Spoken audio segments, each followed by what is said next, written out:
Welcome, Roger. Hey, what's going on, guys? So happy to see you. And Andrew, as always, my friend, thank you and great to see you. Fare thee well for just a minute. And very, very excited to be with you guys. And on behalf of Sam Villa, which now I'm ArTeam member and honored to be in that role. That just means basically that I get to be close to Sam and work with him and work with his team and his squad to create stuff. And I'm really blessed with that opportunity and wanted to just get right into some long layering and show you guys something fun today. If you're joining us from like a school or if you're just at home or if you're whatever, bang it in the chat. Let us know where you're at. Keep involved with us. We're going to be asked for you to say some things back to the camera and nobody can hear you except for you, but it's just for you. If you remember stuff better when you say it, then you should say it. And so that's all. I'm going to get into just really what we're going to look at today. I got one half done, right? Well, done side. It is long layering, but it's kind of short for long layering, eh? And then actually this side has been finished, like cut all the way down through, and then this side is undone. So it's just sort of like the flat belly when the layers are just sort of right. So it's kind of taking it back short enough so it can sit up high up on the head versus sitting way down low on the head. So I'm going to get into that. This is just an alt version of it. This is the exact same haircut, but like just a schmoots longer. You can see this one has the bang. This one has no bang. And that's really the difference. Long layers, sometimes this is what they're talking about, right? So you're going to see a shorter version of it happen on this one. And then I'm going to cut that bang off first. And we're going to kind of go inside out. Meaning, what if she can't decide if she wants a bang? What if she's like, I want the bang, but I'm not feeling as bold as I was yesterday about it. And so she kind of changes her mind. You can start from the back and work to the front and then always come back and take that bang off later if she's feeling strong about it. So what we're going to do, drop this down. We'll be working with a long comb, not long comb, but long comb. And it has two different types of teeth, the wide and the fine. I'm a number guy and I know they don't like it when I do this, but it's 30-013. Take that. So what I'm going to do is just get everything in my hand ready to go. I am a planner preparer, but I don't like having a lot of stuff. So I try to keep it minimal. I just get like a couple clips and put them on my shirt or on my pocket if I feel like looking studious. But now that California doesn't make me have an SMA, I just put it on my shirt a lot. And what I do here is sort of observe. Like I have already cut the left side, but if I was making this guide, I would take the center part in the profile section, center back, straight down, and I would take it up and look and see where I want it to sit. Do I want to sit like at the nape? Do I want to sit beyond the occipital bone, but not quite to the nape? I make that visual reference here, and then I bring it back up and I set my guide. Boop. Start with the shortest point that's coming from the high point of the head, the apex or whatever you want to call it. Let's see if I can drop her down just a bit. Once I go up, I know we won't be able to see good.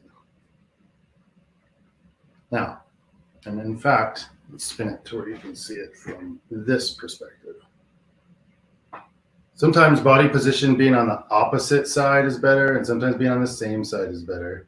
The thing that matters is that it's going to cut from shortest point at the high point of the head to the longest point. If I'm going the other way, it gets hard. So vertical, profile, center section. I first did like long enough to hold it in my hand safely, and then I dive deep. So essentially I'm doing two halves of the section, the top part, and then I drop down to the longer hair in the back and get that. The options that you have as far as putting that line in initially, and that's what you're looking for. You want to kind of strong up, booty up. The thing that you're looking for initially, turn slightly. So right now I am just making radial sections. So I'm pivoting from the high point of the head or apex. And I'm taking these sections straight up vertical, diagonal finger angle, fold all the way across that section to get a strong clean line. Let me try to move out of the way so you can see that betra. And I may want to rate that finger angle just a little bit and then point cut. So the first one is one strong fold to get strength, and then the second half of that. So let's check in with where we're at. I got center part, and now I am working on running around. So you can see where sections I'm working at. I'm going to kind of pivot it and move it a lot. Keep checking back in with the face to see where I'm actually at. So just behind the ear, I need to be opposite sides. I'm going to turn that head again. I know I'm playing like mannequin musical chairs here, but I want you to see how I'm cutting from the inside to the out.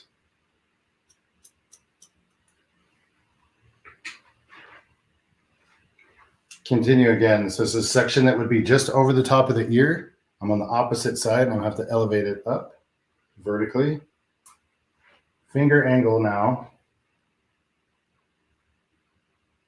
is at that diagonal. So I'm going from the shortest point at the high and working my way out to the length on the outside. If you have an extreme length, meaning like the hair is very, very long. If the hair is very, very long, that finger angle when you get to the top is going to go extremer. Recognize that you can't really go beyond 45 without it getting kind of weird. The more vertical you go, the more it kind of like tumbles funny. So you want to stay inside like the medium angles, 45ers. Now here's what you can do if you feel like you're more a stand behind them person. A lot of people are just more comfortable behind, and it may be harder this way. So recognize that coming from the outside is probably not the perspective. You still want to jump toward the shortest point in the front. But now cutting from short to long this way, but doing it from long to short, it gets tricky. So you really got to pay attention. What will happen is a lot of times you'll get more chunky just by nature. If you're point cutting, that tends to be the way, as you know. But blunt cutting from here gets really tricky. So my opinion is to stay on the opposite side. So if I'm cutting on the left, I'm going to stand over here and bring it to the opposite. So then that way I can get from the inside of my fingers out to the length naturally. But to each their own, truly. So now I've made my layers, have pushed all the way around. I've got to the front, which is the fringe. And let's just take a perspective of this side of the fringe and then also what we've already cut so we can see what's been done.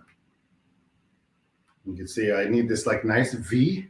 So I'm looking for two outside lengths. And if I have a V here, right, then I want to pick it up. I should have a V here. So in this case, just to show you what it would look like without a fringe, I'm going to cut the fringe in part of the program as the layers here.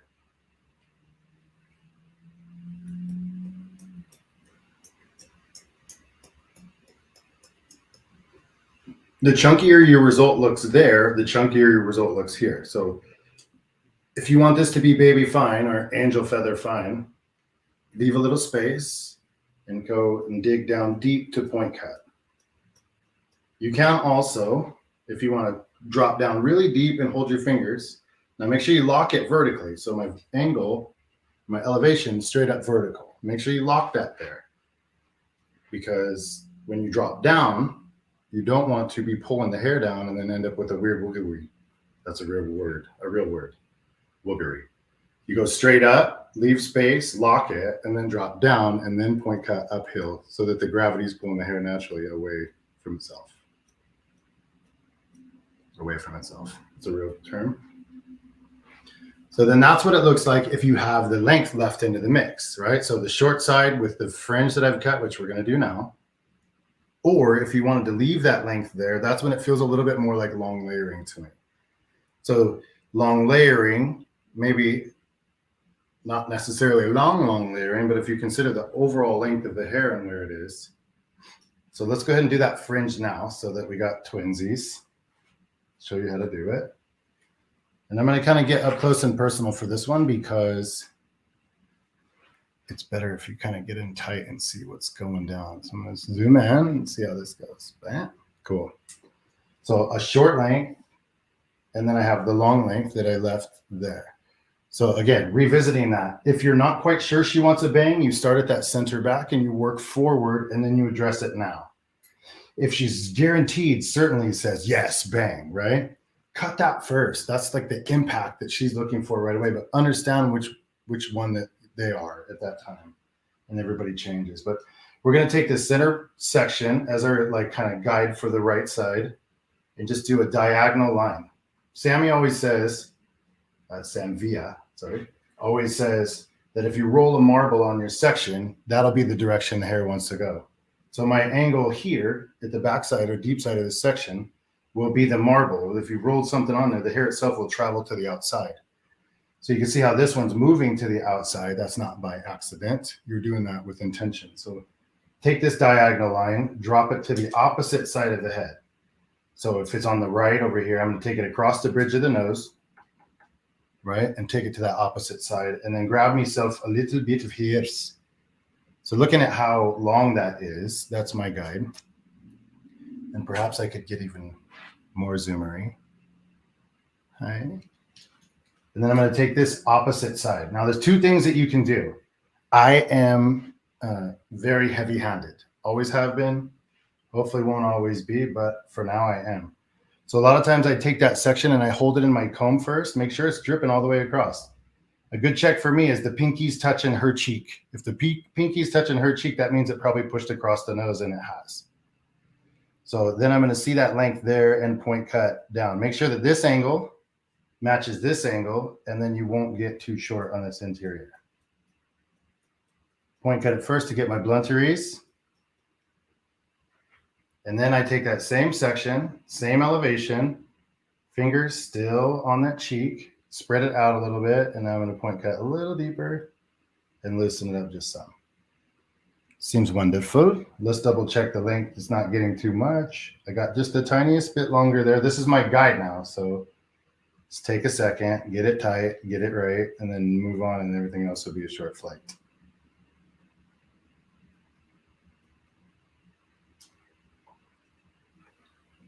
That's a bit us.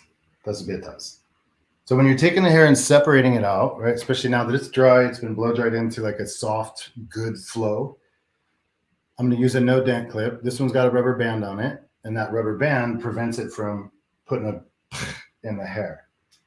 And certain clips, I like them to hold with a grudge, and this one will still hold strong, but it doesn't, you can't tell from the hair.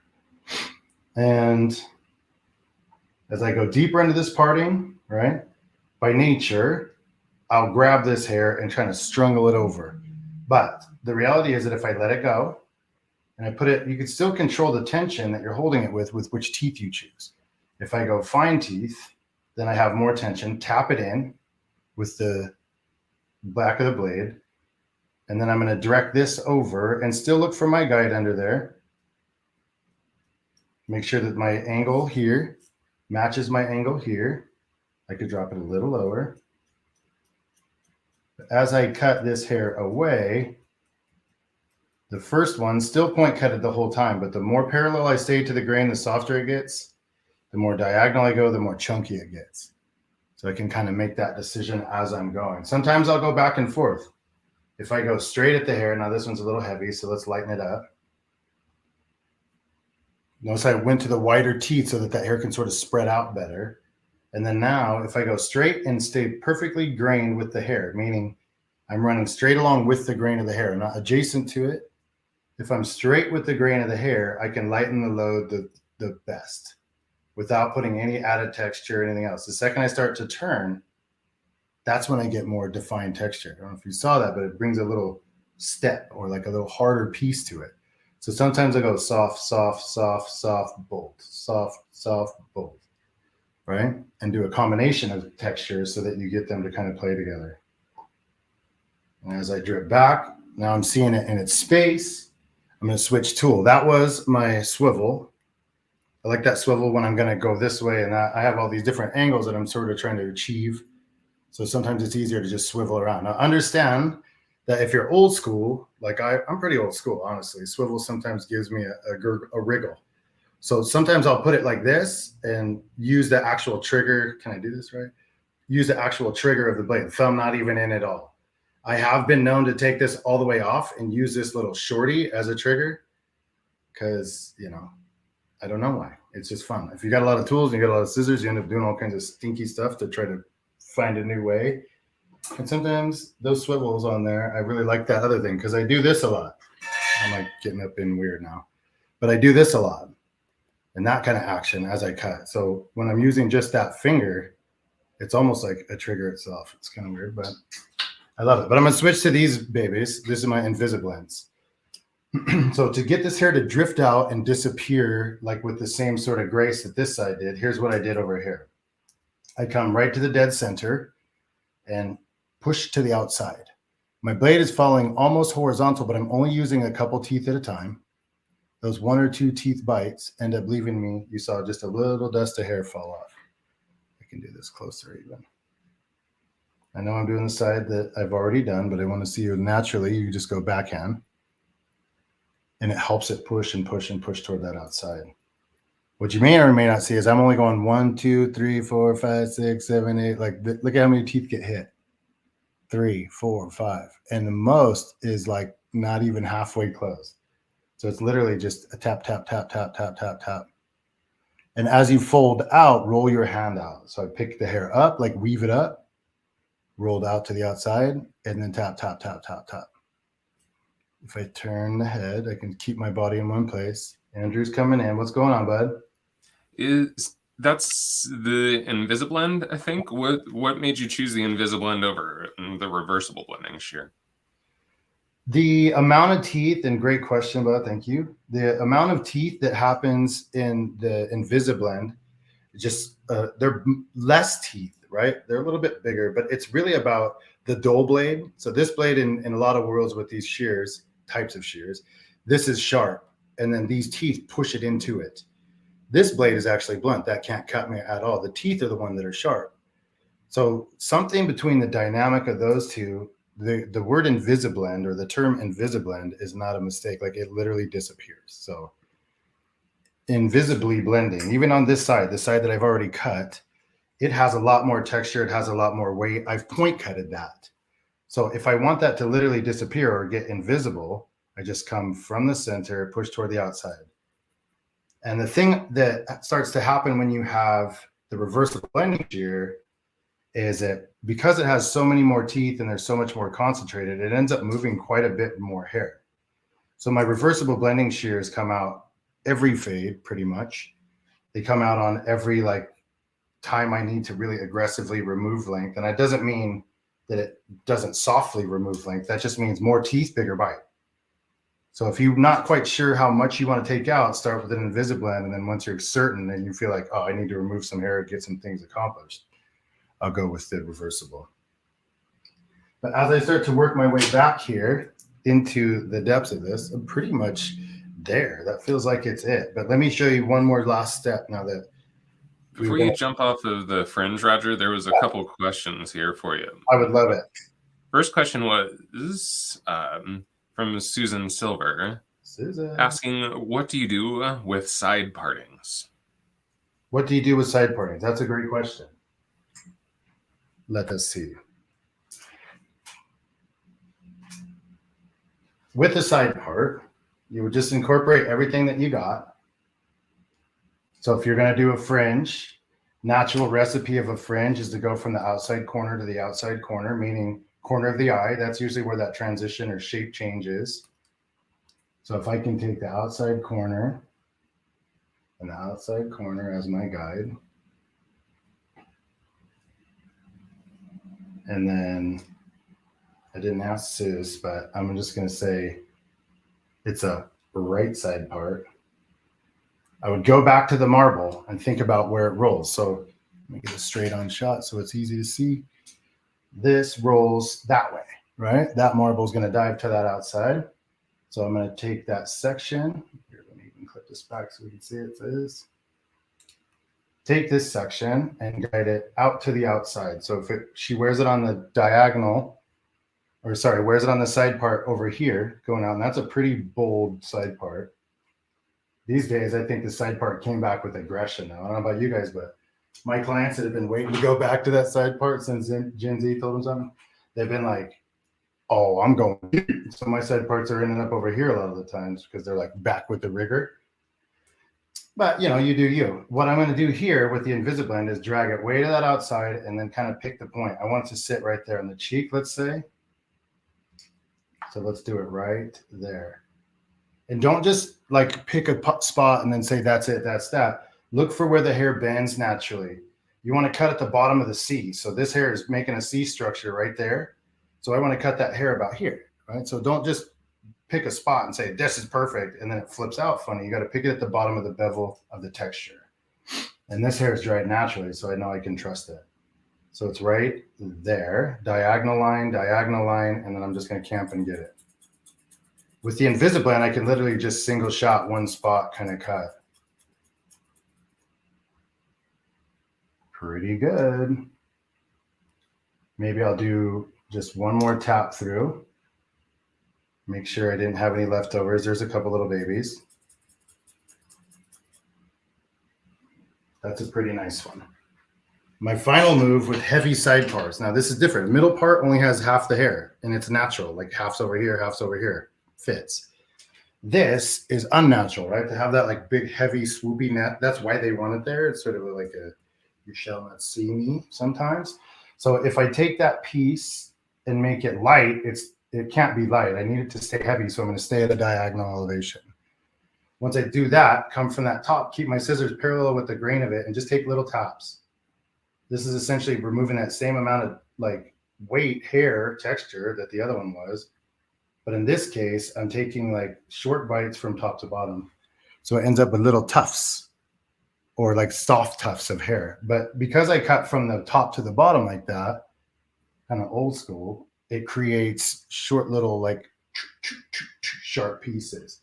So if you pick up them individually, that's okay too, but recognize that if you keep them in a structure, they'll be more structured. If you pick them up individually, they'll kind of wild out a little bit more independently.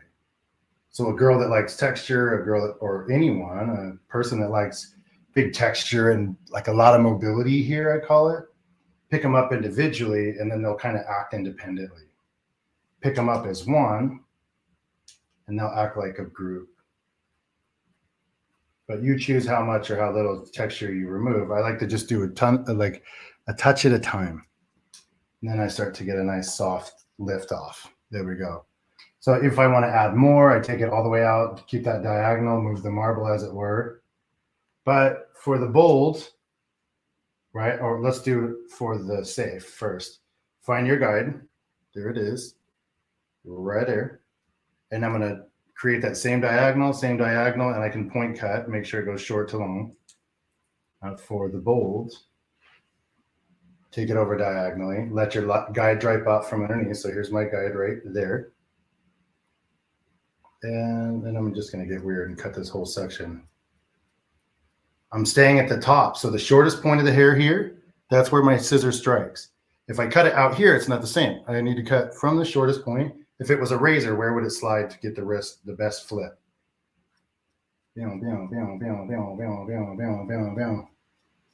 Scissors all the way closed by the time it gets to my finger. Little tiny short bites. Tiny, tiny, tiny bites.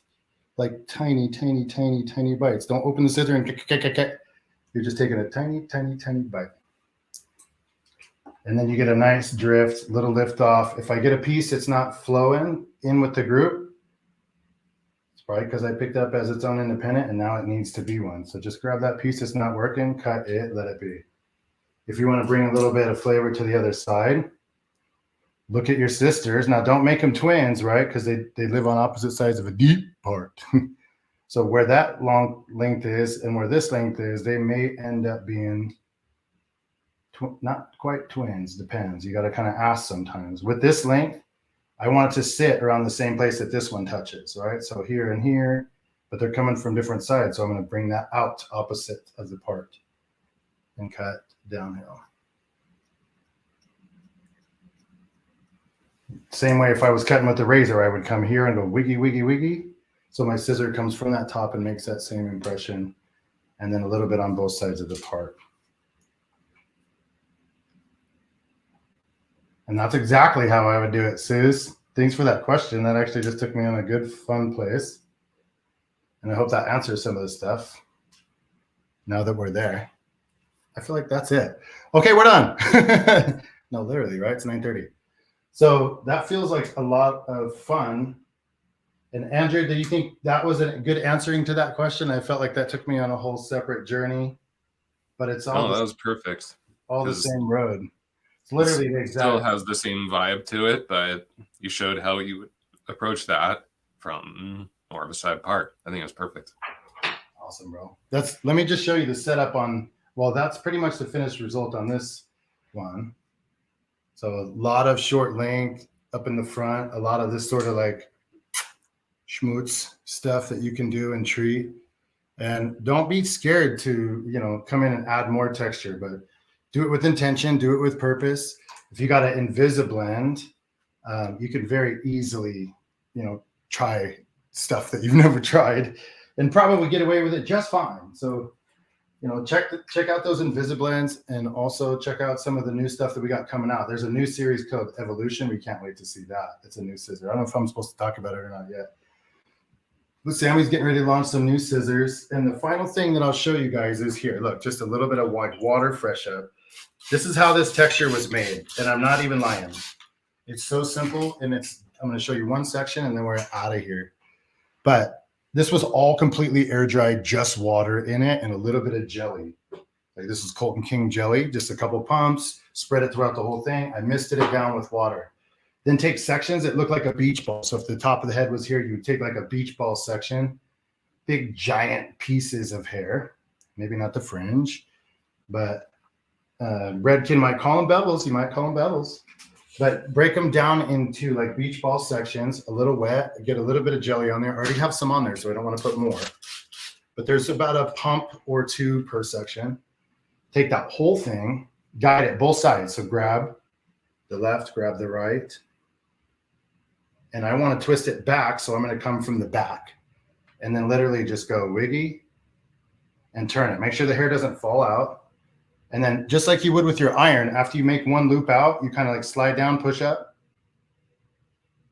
Slide down, push up. So it doesn't get too tight. You don't want it to look like a dread. You want it to look like a curl. So you like slide down, push up, and then that lets the curl sort of relax a little bit. And then what you get is this little tumble. And it dries like that in a little tiny tumble all the way. Let it totally air dry like you would your curly hair. Just let it completely dry. And then when it's all said and done, you literally just kind of ruffle it out and don't necessarily pull them apart. You want to kind of grab them and shake them apart. And if you want, when you pick them up this way, it's sort of like if you were diffusing curl. Let me just show you simply on a curl. If you were diffusing curl, you want to pull them apart from the middle, right? Versus, let me mess this one up. When you pull it apart from the ends, right? Mess. If you pull them apart from the middle, you end up with a bunch of independent coils that all pulled apart safely. And it's because like ropes like to be pulled from the top, not the bottom, right? Here's the same. And that is all we have to say about that. I hope that you really enjoyed some long layer stuff. Andrew, you're my man. And thanks again for hosting us this morning. It's always such an extra spirited energy to have you around. Oh, and it's the West Coast. It's my West Coast influence. Thank you. I love it. Thank you so much, Roger. Awesome as always. Super simple and easy approaches that definitely are usable in the salon. So thank you so much for the education today. Yeah, thanks so much, guys. And the last thing that I say is just before you go, I have a code. What is it? Roger Molina hair. So you can get an extra percentage off of stuff at Sam Via's site. I'll put some stuff on my Instagram today, some of the tools that I use, maybe some links to those tools direct. But thanks so much for your support, guys. And again, Sam Via, Andrew, all the team back home that's doing stuff to make sure that we stay on the top. And as always, it's been an honor. And thanks so much, bro. Absolutely. Thanks, Roger.